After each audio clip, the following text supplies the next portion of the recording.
let's consider a motion parameterized by x of t equals 3 cosine of omega t, y of t equals 5 sine of omega t. We know from previous examples that this is an ellipse with semi-major axis 3, semi-minor axis 5, sketched as so. I'm not going to go through the explanation of the sketch here. We've done that. I asked the question, is this a possible path of an orbit with the sun at the center? Now, we haven't specified the units of the 3 or the 5, and we haven't specified the units of omega or t. So it's entirely possible that this might be the path of an orbit with the sun at the center. Omega is the angular frequency.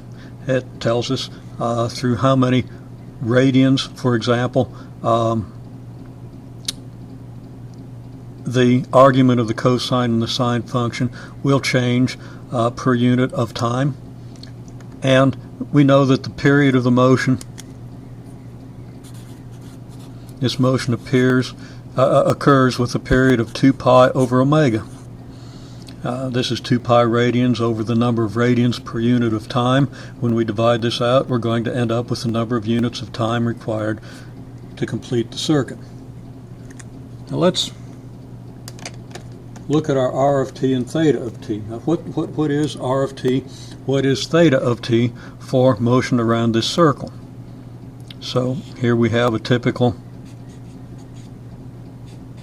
r of t with the accompanying angle theta that I'm not going to attempt to label. But r of t is what? R of t is the distance of a point at clock time t from the origin.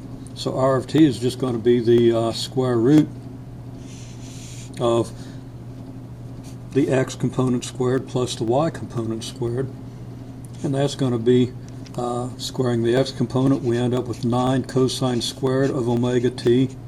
The y component, 25 times the sine squared of omega t. Our angle theta is going to turn out to be, well, it's going to be the inverse tangent of the y over the x, which is 5 sine of omega t over 3 cosine of omega t, and that's going to give us 5/3 times the tangent of omega t. And unfortunately, the 5/3 can't just factor out here. We're doing the inverse tangent of 5/3 of a tangent, not the inverse tangent of a tangent, and that's going to present some complications.